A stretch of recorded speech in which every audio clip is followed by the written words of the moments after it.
अरे निधि, तेरे तो भाग्य खुल गए। इतने बड़े घर से रिश्ता आया है। पिता सोहनलाल जी चहकते हुए बोले, सुनिए जी, पर पैसे वाले घरों में गरीब घर की लड़की सिर्फ सजावटी सामान होती है। बहुत कम घर ऐसे होते हैं जहां वो बहू का मान पाती है। अच्छे से जांच पड़ताल कर लीजिएगा, कहीं लड़के में कोई ऐब ना हो, शराबी ना हो, या लड़के को रिश्तों और पैसों की कद्र ना हो। वैसे शादी या दोस्ती अपने से बराबर या थोड़ा बहुत ऊंचे नीचे स्तर पर करनी चाहिए। ऐसी बेमेल जोड़ियों की निपटी नहीं है। निधि की मां सरस्वती जी ने संदेह जाहिर करते हुए कहा, मां, क्या परेशानी है आपको? आप हमेशा से चाहती थी ना कि मेरी शादी अच्छे घर में हो, जहां सब सुविधा मिले, प्यार सम्मान मिले। अब जब सामने से रिश्ता आया है तो आपको इसमें भी संदेह हो रहा है। मैं सुंदर हूं, भाग्यशाली हूं, इसलिए अमीर घर से रिश्ता आया है। आप ज्यादा नेगेटिव ना सोचें। निधि ने सरस्वती जी से कहा। निधि की मां, तुम चिंता ना करो, सब देख परख कर ही रिश्ते की बात आगे बढ़ाएंगे। पहले तो उन लोगों ने निधि की कुंडली मंगवाई है, कुंडली मिलाकर ही बात आगे बढ़ाएंगे। सोहनलाल जी बोले। निधि का बायोडेटा भेजा गया, जिसमें उसकी फोटो के साथ जन्म का समय, शिक्षा, उसके शौक सब लिखा था। कुछ ही दिनों में लड़के वालों के यहाँ से फोन आता है कि दोनों बच्चों की कुंडली मिल गई है। अब हम रिश्ते की बात आगे बढ़ा सकते हैं। लड़के वालों को निधि पसंद आ जाती है। हम शादी धूमधाम से करना चाहते हैं, पर आप लोग जरा भी चिंता ना करें, सब इंतजाम हो जाएगा। लड़के के पिता ने कहा। कुछ ही महीनों में बिना किसी विघ्न के निधि और केशव की शादी हो जाती है। निधि के लिए किसी सपने से कम नहीं था। एकदम परियों की कहानी सी शादी थी। बिना दान दहेज अमीर घर में शादी हो गई, जहां उसको किसी चीज की कमी नहीं थी। सच में निधि बहुत किस्मत वाली निकली। अच्छी से अच्छी जगह घूमती, महंगे होटल में ठहरती, मनचाहा पहनती ओढ़ती। वो लड़की जिसे कम में गुजारा करना पड़ता था, अपनी कई इच्छाएं मारनी पड़ती थी, आज उसे ससुराल में पैसों की कोई कमी नहीं थी। ससुराल वाले भी सब बहुत अच्छे थे, पैसे वाले थे, पर पैसों का रत्ती भर भी घमंड नहीं था। निधि को पूरा सम्मान देते, कभी गरीब घर की बेटी होने का ताना नहीं दिया। निधि शादी के बाद मायके आई तो बोली, अरे भाभी, नाश्ते में छोले भटूरे बना दिए, कितने ऑयली होते हैं। सुबह सुबह इतना हैवी नाश्ता कौन करता है? निधि अपनी भाभी रंजीता पर भड़क उठी। पर निधि, तुम्हें तो छोले भटूरे बहुत पसंद हैं, तुम तो इन्हें किसी वक्त भी खा सकती हो। मैंने सोचा तुम्हारा स्वागत तुम्हारी पसंदीदा डिश के साथ करूं, तुम्हें अच्छा लगेगा। रंजीता ने कहा। अरे मम्मी, मेरे ससुराल में तो मेरी शादीशुदा ननदों के लिए भी अलग कमरा है, मेहमानों के लिए भी अलग कमरा है। हमारे यहाँ तो जरा भी प्राइवेसी नाम की चीज नहीं है। एक ही कमरे में आप, भाई के दोनों बच्चे रहते हैं। मुझे भी यहीं एडजस्ट करना पड़ेगा। पापा तो हॉल में अपना बिस्तर लगाकर सोते हैं। बेटा, इस घर में तुम्हारे लिए अतिरिक्त कमरे नहीं हैं, लेकिन हमारे दिल में तुम्हारे लिए बहुत जगह है। बेटा, तुम उसी घर में आई हो जहां तुमने शादी के पहले के कई साल बिताए हैं। तुम मेहमान नहीं हो और ना किसी होटल में आई हो जहां अलग से कमरे की व्यवस्था हो। निधि बेटा, मायके में अगर बेटी के लिए अलग सेपरेट रूम की व्यवस्था हो तो अच्छी बात है, अगर नहीं है तो बेटी और मायके वाले दोनों को एडजस्टमेंट करना होता है। रंजीता ने पुलाव बनाने के लिए चावल भिगोए थे। भाभी, बासमती चावल से पुलाव बनाने चाहिए, तभी स्वाद आता है। ये कैसे सस्ते चावल का यूज कर रही हो? तब निधि की मां बोली, बेटा, इसी चावल को खाकर तुम बड़ी हुई हो, अब तुम्हें यही चावल खराब क्वालिटी के लग रहे हैं। पर मां, खाना पीना अच्छी क्वालिटी का करना चाहिए। निधि बोली, तेरी बात सही है, पर उसके लिए ऐसी आमदनी भी तो होनी चाहिए। चादर देखकर ही पैर पसारने चाहिए। मां ने निधि को समझाया। रात को भाई आया तो निधि फिर बोली, भैया, अब इस हॉल में भी एसी लगवा लो, बिना एसी के घबराहट होती है। भाई बस हाँ में जवाब देकर रह गया। निधि को अभी मायके आए 2 दिन ही हुए थे। उसने मां से कहा, मां, मुझे विदाई में अच्छा सामान देना, महंगे कपड़े, ससुराल में सबके लिए कपड़े, कोई सोने का गहना भी दे देना, कान के बूंदे, अंगूठी दे देना। दीदी की तरह 1100 का लिफाफा मत करना। बड़े घर में बेटी दी है, रिश्तेदारी तो निभानी ही पड़ेगी। निधि ने कहा, बेटा, हमारे लिए हमारी दोनों बेटियां बराबर हैं।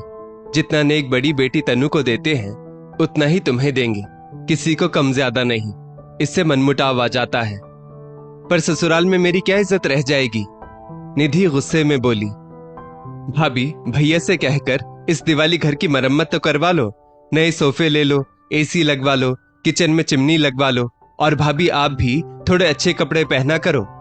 भाभी, बाथरूम में अच्छा शैम्पू और साबुन नहीं है, कंडीशनर भी नहीं है। कंडीशनर लगाना जरूरी है, वरना बाल खराब हो जाते हैं। निधि ने कहा। अरे ननद रानी, 24 साल तुमने यही साबुन शैम्पू यूज किए हैं, कंडीशनर तो लगाया ही नहीं। घरेलू चीजें उपयोग में लाकर हमारे बाल और त्वचा अभी तक अच्छी है, रंजीता ने निधि को समझाया। अगले दिन माँ ने कहा, निधि बेटा, बहू नाश्ता बना रही है, ऐसा करो तुम तब तक घर की डस्टिंग करके झाड़ू लगा दो। अरे माँ, मुझसे नहीं होगी घर की सफाई, काम वाली लगा लो ना, निधि बोली। बेटा, बर्तन करने तो बाई आती है, हमारा बजट इतना नहीं है कि हर काम के लिए काम वाली रखें, माँ ने स्पष्ट रूप से कहा। निधि, 2 महीने ससुराल में क्या रही, अब तुम्हें इस घर और घर वालों में 1000 कमियां दिखाई देने लगी। हम निम्न मध्यम वर्गीय परिवार के हैं, तुम्हारी शादी में हमने सारी बचत लगा दी, अब इतनी सारी सुविधा के लिए वक्त लगेगा। तुम यहाँ घर देखने आई हो या हमारे साथ अच्छा समय बिताने? भाभी रंजीता बोली।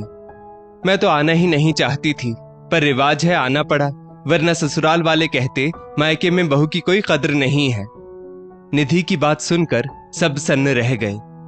कभी वो कहती, भैया नेचुरल की सीताफल आइसक्रीम लाना, कभी कहती मिक्स फ्रूट शेक ले आओ, कभी कहती इटालियन खिलाने ले जाओ, कभी कहती थाई खाने चलते हैं। सिर दर्द बन चुकी थी निधि अपने मायके वालों के लिए। पिता तो रिटायर हो चुके थे, पर भाई ने अपनी हैसियत अनुसार निधि को 2 सूट, 2 साड़ी और 1100 रुपए का लिफाफा दिया। निधि संतुष्ट तो नहीं थी, पर क्या कर सकती थी। कुछ महीनों बाद निधि की सास ने कहा, निधि, अगले महीने हमारे ब्रांडेड वेडिंग कलेक्शन के नए शोरूम की ओपनिंग है। हम तुम्हारे मायके वालों को फोन करके इनवाइट करेंगे, तुम्हारे पापा को तुम्हारे ससुर जी फोन करेंगे, और मैं तुम्हारी माँ और बहन से फोन पर बात कर लूंगी। इसके अलावा भी किसी को बुलाना हो तो बुला लो। नहीं मम्मी जी, मुझे और किसी को नहीं बुलाना, निधि ने धीरे से कहा। निधि ने तुरंत अपनी माँ को फोन लगाया। माँ, मेरे ससुराल में नए शोरूम की ओपनिंग होने वाली है, आप लोगों को भी न्योता दिया जाएगा। लेन देन थोड़ा अच्छा करना, कहीं मेरी बेइज्जती ना हो जाए। हमें सोने की चीज ही उपहार में देना। शोरूम से भी आप लोगों को कुछ महंगा सा खरीदना होगा। आप लोग भी अच्छे महंगे ब्रांडेड कपड़े पहनकर ही आना। पापा से कहना बढ़िया सा सूट और जूते पहनकर आए, चप्पल घसीटते न चले आए। निधि बोले जा रही थी, पर इतना सब कुछ हमारे बस की बात नहीं है, ये तो तुम जानती ही हो। फिर क्यों हम पर दबाव बना रही हो? तुम्हारी बहन को गृह प्रवेश की पूजा में हमने जो दिया था वही तुम्हें देंगे, इससे अच्छा आप लोग मत ही आओ। निधि ने गुस्से में फोन रख दिया। निधि की माँ अपने बेटे रतन से कहती है, बेटा, निधि हमारी आखिरी जिम्मेदारी है, जीते जी जितना बन पड़ेगा कर देंगे। मैं जानती हूँ तुम्हारा भी हाथ तंग है, इसलिए मैं तुम्हारे ऊपर किसी प्रकार का दबाव नहीं डाल सकती। बेटा, ये मेरे पास सोने की एक चेन, एकमात्र गहना बचा है, इसे बेचकर लेन देन कर लेंगे। ऐसा करो, तुम और बहू ही हो आना, सबको लिफाफा ही दे देंगे। उन्हें महंगे ब्रांडेड कपड़े देना हमारे बजट से बाहर होगा। बेटा बहू निधि के ससुराल जाते हैं। भाई भाभी को देख खुश होने की बजाय निधि ने पूछा, कौन सी मिठाई लेकर आए हैं आप लोग, और मेरे ससुराल वालों के लिए क्या लेकर आए हैं? भाई भाभी एक दूसरे का मुंह देखने लगे। निधि मिठाई में काजू रोल और बादाम बर्फी लेकर आए हैं, सबको शगुन में एनवलोप ही दे रहे हैं। तुम्हें और दामाद जी को 5000 रुपए, तुम्हारे ससुर जी और सास को 11,000 रुपए, जेठ जेठानी को भी 5,000 रुपए, उनके बच्चे को 2100 रुपए। हमारे हिसाब से ये बहुत है। भाभी ने कहा, भाभी मैंने कहा था ना कि मुझे सोने का गहना जरूर देना, वो नहीं दिया, निधि बोली। निधि, सोने का भाव आसमान छू रहा है, अगर तुम्हें सोने का गहना देते तो तुम्हारे ससुराल वालों को कुछ नहीं दे पाते। हमारे आने जाने में भी काफी खर्च हुआ है, नए कपड़े भी बनवाने पड़े, भाभी बोली। निधि के ससुराल वालों ने निधि के भाई भाभी का अच्छे से स्वागत किया, उन्हें छोटापन महसूस नहीं कराया, सहज व्यवहार किया। सब कार्यक्रम अच्छे से हो गया। निधि की सास ने उसके भाई भाभी के द्वारा लाए गए लिफाफे लेने से इनकार कर दिया। बेटा, आप लोग हमारी खुशियों में शामिल होने आए, यही हमारे लिए खुशी की बात है। बेटा, आइंदा से लेन देन के व्यवहार में मत उलझना। आपने अपनी बेटी दी है तो मान लो अपना सब कुछ दे दिया। आपने अपनी बहन दामाद को दिया, वही बहुत है। निधि की सास ने समझदारी से काम लिया। भाई भाभी ने खुशी खुशी विदा ली। उनके जाने के बाद निधि के पति ने उसे डांट लगाई। मैं पिछले 2 दिन से देख रहा था तुम अपने भाई भाभी के साथ कैसा व्यवहार कर रही थी। हर वक्त मुंह बनाए रखा था, उनसे लेन देन को लेकर उलझ रही थी, उनके ऊपर दबाव बना रही थी। निधि, याद रखो, ये तुम ससुराल में शान शौकत तामझाम देख रही हो ना, वो सब मेरे पापा और भाई की मेहनत का फल है। मैं ज्यादा पढ़ा लिखा नहीं हूं। अगर किसी वजह से मेरे पिता मुझे घर और बिजनेस से बेदखल कर देते हैं तो मैं 10,000 रुपए महीना कमाने लायक भी नहीं हूं। ज्यादा हवा में नहीं उड़ो। तुम्हारे भाई के पास छोटा ही सही खुद का बनाया घर तो है।